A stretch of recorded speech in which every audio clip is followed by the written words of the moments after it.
ভারত আমাদের সাথে খেলায় লিপ্ত হয়েছে।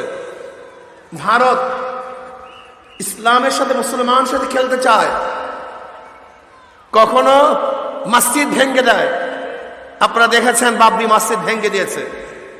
কখনো গরু খাওয়ার নামে আমাদের মুসলমান বন্ধুদেরকে পিটিয়ে হত্যা করে, কখনো ইসলামকে বন্ধ করার চক্রান্ত করে, কখনো কোরআনকে অস্বীকার করার সন্দেহ ঢুকাবার চক্রান্ত করতেছে। এতে মুসলমান দুর্বল হয় না, বরং মুসলমান শক্তিশালী হয়। মুসলমান কি হয়? শক্তিশালী হয়। আমি ভারতের সুপ্রিম কোর্টকে বলবো, নরেন্দ্র মোদীকে বলবো, যে রিট করেছে এই রিটকে ভ্যাকেট করে দাও। যদি ভ্যাকেট না করো, যদি এই রিট আবেদন মঞ্জুর করে কে চালাতে থাকো, তাহলে গোটা দুনিয়ার মুসলিম একত্রিত ভারতের আক্রমণ করবে। তুমি কি ভেবেছো? ভাবছোটা কি? কোরআন কি জিনিস জানো? কোরআন কি জিনিস জানো তুমি? কোরআনের জন্য হাজারো কোটি কোটি মানুষ অকাতরে জীবন দিতে পারে, শহীদ হতে পারে, রক্ত দিতে পারে। তুমি সেই কোরআন আগুন নিয়ে খেলা করতেছ, আগুন নিয়ে খেলা করতেছ। এই শিয়া এক বেঈমানের গোষ্ঠী, এই শিয়া আমার নবীর দুশমন, এই শিয়ারা ইসলামের দুশমন, এই শিয়ারা কোরআনের দুশমন। আমি ভারত সরকারকে বলবো, জলদি করে যে রিট করা হয়েছে সেই রিটকে ভ্যাকেট করে দাও। যদি ভ্যাকেট না করো, গোটা দুনিয়া ব্যাপী এমন আগুন জ্বলবে, ভারত সরকারের সেই আগুন নিভাবার ক্ষমতা রাখে না। বঙ্গোপসাগরের পানি দিয়েও সেই আগুনকে নিভাতে পারবে না। মোদী সরকার, তুমি খেলা শুরু করছো ইসলামের সাথে, মুসলমানদের সাথে। তুমি কি জানো এই ইসলামের সাথে মুসলমানদের সাথে যারা এই খেলতে আসছে, তারা এখান থেকে সুস্থ অবস্থায় ফিরে যেতে পারে নাই। হয়তো দুনিয়া থেকে বিদায় হয়ে গেছে, অথবা লাঞ্ছিত, অপমানিত, লজ্জিত হয়েছে। মোদী সরকার বাংলাদেশে আসবে, কোন লজ্জায় তুমি বাংলাদেশে আসবা? আজকে আমাদেরকে পানি না দিয়ে মারার পরিকল্পনা করবা, আর তুমি বাংলাদেশে এসে মেহমান হবা। বাংলাদেশের পানি তোমাকে দেয়া হবে না। তুমি আমাদেরকে পানি দাও না, তোমাকে কেন আমরা পানি দেব? যখন পিএইচের সংকট হয় তখন তুমি পিএইচ বন্ধ করে দাও। যখন আমাদের দেশে পিএইচের সয়লাভ হয় তখন বর্ডার খুলে দাও। কি বন্ধু? যখন আমাদের চাউলের সংকট হয় তখন বর্ডার বন্ধ করে দাও, যখন প্রয়োজন হয় তখন বন্ধ করে দাও, আর যখন আমাদের দেশে সয়লাভ হয় তখন খুলে দাও। বন্ধুর অবস্থা দেখছেন নাকি? কত সুন্দর বন্ধু। লজ্জা থাকলে মোদী সরকারের বাংলাদেশে আসা উচিত না। তুমি কি করেছো আমাদের বাংলাদেশের জন্য? আমি মনে করি মোদী সরকার যখন বাংলাদেশে আসবে, যতগুলি বর্ডার হত্যা করা হয়েছে সেই কঙ্কালগুলি মোদী সরকারকে উপহার হিসেবে দেওয়া হোক। যে কত হত্যা করেছো, নেও সেই কঙ্কাল। এই কঙ্কালগুলি নিয়ে তুমি তোমার ওই সংসদের মধ্যে সাজিয়ে রাখো যে আমি বাংলাদেশের এতগুলি মানুষকে হত্যা করেছি। আজকে মুসলমানকে ধ্বংস করার চক্রান্ত চলতেছে। ইনশাআল্লাহ পারবে। ফেরাউন পারে নাই, নমরুদ পারে নাই, সাদ্দাত পারে নাই, আবু জেহেলের চেষ্টায় কমতি ছিল না, ইসলামকে ধ্বংস করতে পারে নাই। বর্তমান আবু জাহেলের প্রাতাত্মারাও ইসলামকে ধ্বংস করার চক্রান্ত করতেছে, কিন্তু পারবে না, তারা ধ্বংস হয়ে যাবে ইনশাআল্লাহ। মুসলমান থাকবে, আছে, ছিল, থাকবে ইনশাআল্লাহ। কোন ষড়যন্ত্র ইসলামকে ধ্বংস করতে পারবে না। আমি বাংলাদেশ সরকারকে অনুরোধ করব, হাইকোর্টে যে রিট হয়েছে আপনি ভারত সরকারের কাছে আবেদন জানান এই রিটকে যেন ভ্যাকেট করে দেয়। নয়তো বাংলাদেশ থেকে যে আগুনের ফোয়ারা দিল্লির দিকে ছুটবে, গোটা দিল্লি পুড়িয়া ছারখার হয়ে যাবে, রাখতে পারবে না ইনশাআল্লাহ। ব্রিটিশ কম চিন্তা করে নাই, চেষ্টাও কম করে নাই। চিন্তারও ত্রুটি ছিল না, চেষ্টারও কমতি ছিল না, কিন্তু কোরআনকে ধ্বংস করতে পারেনি। আপনি কি জানেন চাকরি চট থেকে শুরু করে এমন কোনো গাছ নাই যে গাছের মধ্যে একজন আলেমকে হত্যা করা হয়নি, ফাঁসিতে ঝুলানো হয়নি। আপনি জানেন ব্রিটিশ এদেশ দখল করার পরে 3 লক্ষ কপি কোরআন শরীফকে জ্বালিয়ে দেওয়া হয়েছিল, 3 লক্ষ কপি। কিন্তু কোরআনকে ধ্বংস করতে পারবে না। এই কোরআনের হেফাজতকারী কে? আল্লাহ। যে কোরআনের হেফাজতের দায়িত্ব আল্লাহ নিজে নিয়ে নিয়েছেন, সেই কোরআনকে ধ্বংস করার ক্ষমতা কেউ রাখে না। এই শিয়া বেঈমানের গোষ্ঠী কোরআনকে অস্বীকার করে, বহুত আয়াতকে অস্বীকার করে। আমার আম্মাজান আয়েশাকে পবিত্র মনে করে না। আপনি জানেন তারা ভাবছে কোরআনকে তাহরিফ করা হয়েছে, পরিবর্তন করা হয়েছে, এটা তাদের আকীদা। তারা মুসলমান হয় কিভাবে? অনেকেই শিয়া ইরানের শক্তিশালী হওয়া দেখে মনে মনে কলা খায়। মনে মনে কলা খাও, ইরান শক্তিশালী হবে, আর যত আহলে সুন্নাত ওয়াল জামাত খাঁটি মুসলমান আছে সবাইকে হত্যা করবে। ওরা হত্যা করবে। খুব খবরদার। শিয়াদের মধ্যে একটা গ্রুপ খুব মারাত্মক। শিয়াদের মধ্যে সবাই বেঈমান না, কিছু আছে ঈমানওয়ালা। কিন্তু যারা কোরআনকে তাহরিফ মনে করছে, আম্মাজান আয়েশাকে পবিত্র মনে করে না, এরা সারাসার কাফের, কোনো সন্দেহ নেই। কারণ কোরআনের একটা আয়াত অস্বীকার করলে সে বেঈমান হয়ে যায়। অনেক শিয়া আছে যারা মনে করে কোরআনকে পরিবর্তন করা হয়েছে, সব আল্লাহর মানি না, এদের আকীদা এরকম, সে আবার ঈমানওয়ালা থাকে কিভাবে? কাজে খুব সতর্ক। ইসলামকে ধ্বংস করার চক্রান্ত চলতেছে, আগেও ছিল, বর্তমানেও আছে, ভবিষ্যতেও থাকবে। এই শিয়ারাই প্রথম সাহাবায়ে কেরাম রিদওয়ানুল্লাহি তাআলা আলাইহিম আজমাইনদেরকে গালি দিচ্ছে, তাকে কুশ্শা বলছে, তাদেরকে মিয়ারে হক মনে করে নাই। এই শিয়ারা সাহাবাদেরকে সবচেয়ে বেশি গালি দিছে শিয়ারা। আপনারা জানেন না, শিয়ারা সাহাবায়ে কেরামদের মিয়ারে হক মনে করে না, গালি দেয়, জাহান্নামী মনে করে। আপনারা কি জানেন এই শিয়াদের একটা গোষ্ঠী, তাদের ধারণা তারা ক্ষমতায় গিয়ে আবু বকর এবং ওমর রাদিয়াল্লাহু তাআলাকে কবর থেকে বের করে তাদেরকে শাস্তি দিবে। জোরে বলেন নাউজুবিল্লাহ। আম্মাজান আয়েশা সিদ্দিকা রাদিয়াল্লাহু তাআলাকে কবর থেকে বের করে শাস্তি দিবে। এটা তো ধারণা এই শিয়াদের। যারা আজকে সাহাবায়ে কেরামদেরকে গালি দেয়, সাহাবায়ে কেরামকে পছন্দ করে না, সাহাবায়ে কেরামের মুহাব্বত অন্তরের মধ্যে নাই, ওরাও খাঁটি মুসলমান হতে পারে না, ওরাও শিয়ার একটা অংশ হতে পারে। ওরা শিয়ার অংশ, ওরা শিয়ার অংশ। আপনারা কি জানেন সাহাবায়ে কেরামদেরকে গালি কেন দেয়? তাদের উপর থেকে ভক্তি শ্রদ্ধা তুলে দেওয়ার কারণটা কি? ওই একটাই কারণ, কারণ যেহেতু কোরআন আমরা পাইছি সাহাবাদের মাধ্যমে। কিসের মাধ্যমে? তা সাহাবারা যদি খারাপ হয়, তাদের মাধ্যমে যে জিনিস আসছে সেটা ভালো হবে কিভাবে? সূক্ষ্ম তো বুঝেন নাই, সূক্ষ্ম জিনিসটা তো বুঝেন নাই। এর জন্য তো তাহরিফ কোরআন বলে কেন? যে আবু বকর ওমর খারাপ ছিল, কাজী তারা কোরআনকে পরিবর্তন করিয়া ফেলেছে। আপনি বুঝেন? এই শিয়ার প্রেতাত্মা ঢুকছে কিছু মানুষের মধ্যে, যারা সাহাবায়ে কেরামদেরকে পছন্দ করে না। আব্দুল্লাহ বিন মুবারক রাহমাতুল্লাহ আলাইহি বহুত বড় মুহাদ্দিস ছিলেন, বহুত বড় ফকিহ ছিলেন, হাফিজুল হাদিস ছিলেন। কে ভাই?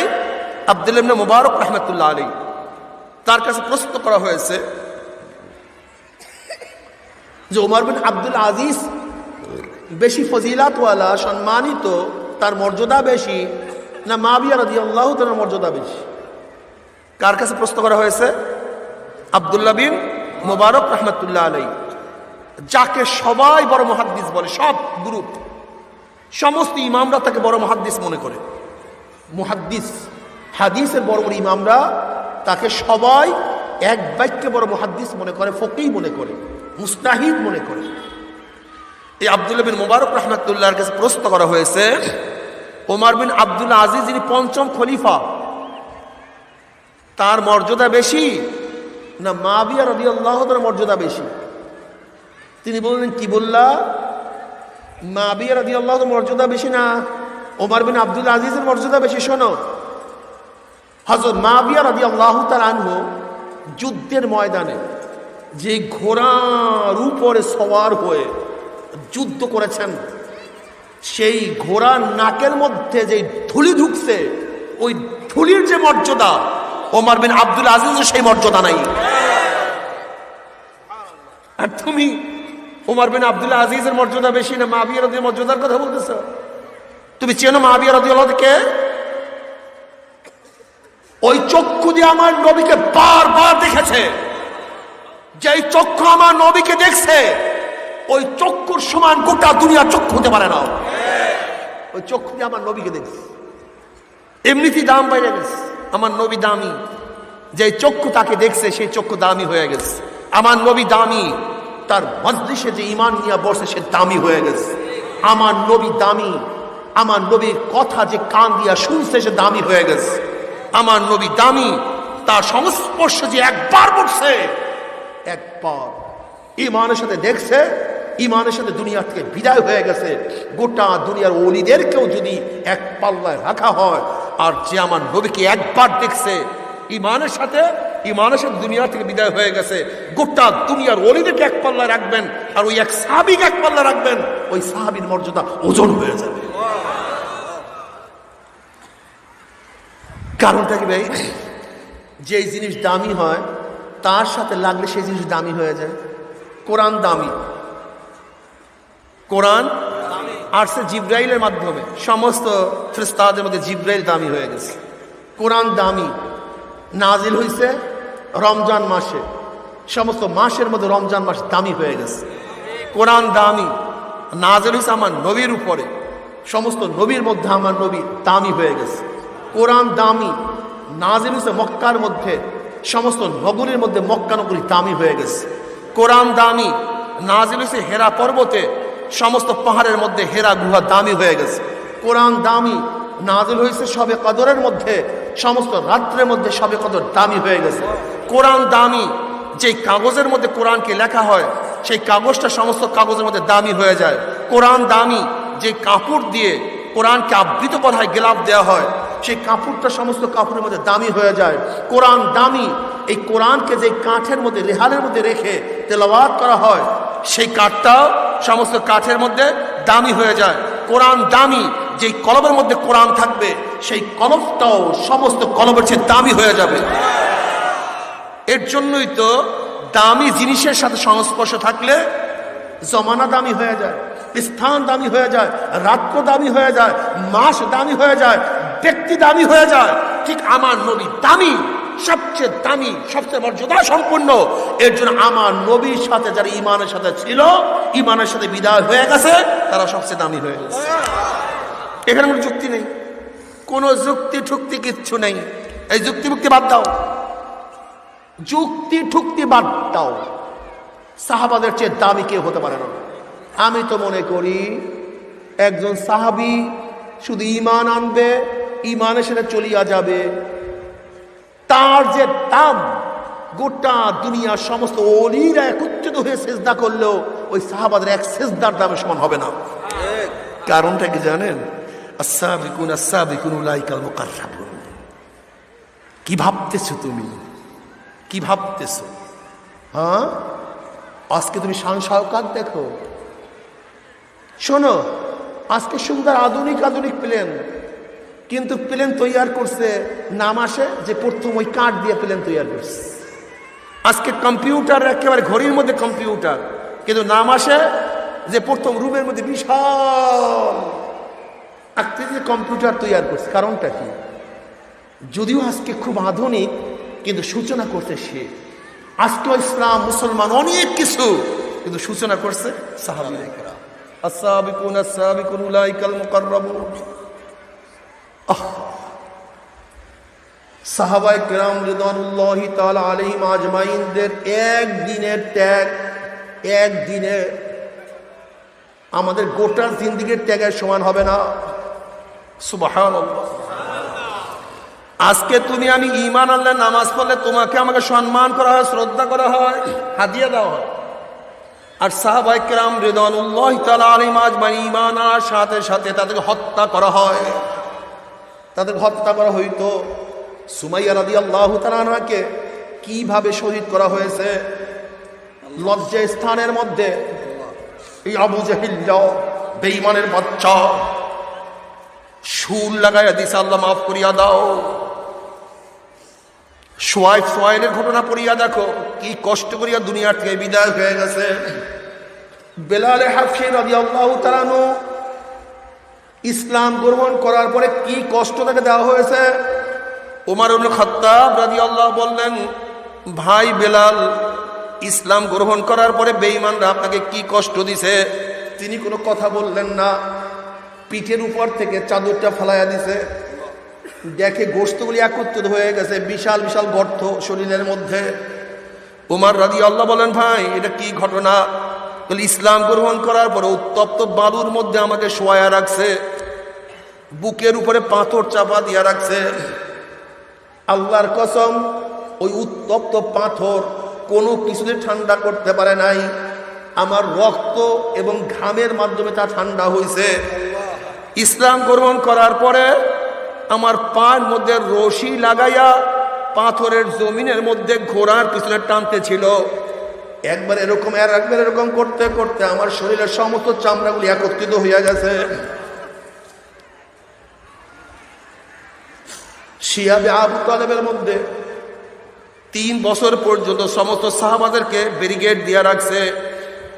তাদের কাছে কোনো কিছু খাদ্য বিক্রি করা হয় নাই, পানিও দেওয়া হয় নাই, গাছের পাতা খেয়া বাঁচছে। নবী আলাইহিস সালাতু ওয়াস সালাম ছাগলের বড়ির মতো পায়খানা করছে। সেখানে মহিলারাও ছিল, তাদের সাথে বাচ্চাও ছিল। না খাওয়ার কারণে মহিলাদের স্তব্ধ শুকায় গেছে। বাচ্চারা যখন বুকের মধ্যে টান মারছে, দুধ না হইয়া ঠাট্টা মারিয়া চিল্লান মারছে, বাচ্চাগুলি কঙ্কালের মতো হয়ে গেছে। তারপর ঈমান ছাড়ে নাই। তুমি কি জানো, হাবশার মধ্যে হিজরত করছে, মদিনা হিজরত করছে, বিভিন্ন জায়গায় চলিয়া গেছে। খানা নাই, পিনা নাই, ঘর নাই, বাড়ি নাই, কিন্তু ঈমান ছাড়ে নাই, ঈমান ছাড়ে নাই। হে আমার মুসলমান বাবারা, হে আমার পর্দার মা বোনেরা, আজকে ইসলামের জন্য কি ত্যাগ করলাম রে আমার মা, এ আমার বাবা, ইসলামের জন্য কি ত্যাগ করলাম। আজকে নামাজ পড়তে পারি না, আজকে রোজাও রাখতে পারি না, আজকে তো দাঁড়িয়েও রাখতে পারি না, সুন্নাত অনুযায়ী চলতে পারি না। আল্লাহ তুমি আমাদের সবাইকে মাফ করিয়া দাও। অথচ সাহাবায়ে কেরাম রিদওয়ানুল্লাহি তাআলা আলাইহিম আজমাইন আমার নবীকে কেমন ভাবে মহব্বত করতেন। হযরত আব্দুল্লাহ ইবনে ওমর রাদিয়াল্লাহু তাআলা আনহু তিনি মদিনার থেকে হজ করার জন্য রওনা করলেন। মদিনার থেকে যখন বের হয়েছেন, মদিনার থেকে বের হওয়ার পর একটা গলির মধ্যে ঢুকছেন, ঢুকিয়ে ওখানে বসিয়া গেছেন, কিন্তু কোনো হাজার সারলেন না, উঠিয়া চলে আসছেন। সাথীরা জিজ্ঞাসা, হযরত আপনি কেন গলির মধ্যে ঢুকলেন, কেন বসছেন, কোনো হাজত তো সারলেন না। তখন আব্দুল্লাহ ইবনে ওমর রাদিয়াল্লাহু বললেন, নবী আলাইহিস সালাতু ওয়াস সালামের সাথে এখান থেকে হজে যাওয়ার সময় নবী আলাইহিস সালাতু ওয়াস সালাম গলির মধ্যে ঢুকছে, ওই জায়গায় বসছে, কিন্তু কোনো হাজার সারে নাই। আমার নবী কেন ঢুকছে, কেন বসছে আমি জানি না, আমার নবীকে দেখছি তাই আমি করছি। এর নাম সাহাবী, এর নাম সাহাবী। হযরত আলীউল মুর্তজা রাদিয়াল্লাহু তাআলা আনহু ঘোড়ায় ওঠার সময় সামনে ডাইন পাও বাড়াইলেন এবং ঘোড়ায় ওঠার দোয়া পড়লেন, মিষ্টি হাঁস দিলেন। সাথীরা জিজ্ঞাসা করল, হযরত ডাইন পাও বাড়াইছেন সুন্নাত, দোয়া পড়ছেন সুন্নাত, কিন্তু মিষ্টি হাঁস দিলেন কেন? আলী রাদিয়াল্লাহু বললেন, হে আমার সাথীরা, নবী আলাইহিস সালাতু ওয়াস সালামকে দেখছি ঘোড়ায় ওঠার সময় ডাইন পাও সামনে বাড়াইছে, এই দোয়া পড়ছে, মিষ্টি হাঁস দিছে। আমার নবী কেন মিষ্টি হাঁস দিছে আমি জানি না, আমার কাছে কোনো যুক্তি নাই। আমার নবী মিষ্টি হাঁস দিছে, তার অনুকরণ করতে গিয়ে আমিও মিষ্টি হাঁস দিছি। এর নাম সাহাবী। সাহাবায়ে কেরাম রিদওয়ানুল্লাহি তাআলা আলাইহিম আজমাইন আমার নবী কি করছে, কিভাবে করছে, কেন করছে, এই প্রশ্ন তারা করতেন না। আমার নবী কেন করছে এই যুক্তি তারা তালাশ করতেন না। তারা আমার নবীর এমন ভাবে পাগল ছিল, আমার নবী কি করছে, কেন করছে তা দেখার বিষয় না, বরং আমার নবী যা করছে, যা বলছে তা করার জন্য, বলার জন্য তাদের জীবনকে উৎসর্গ করিয়া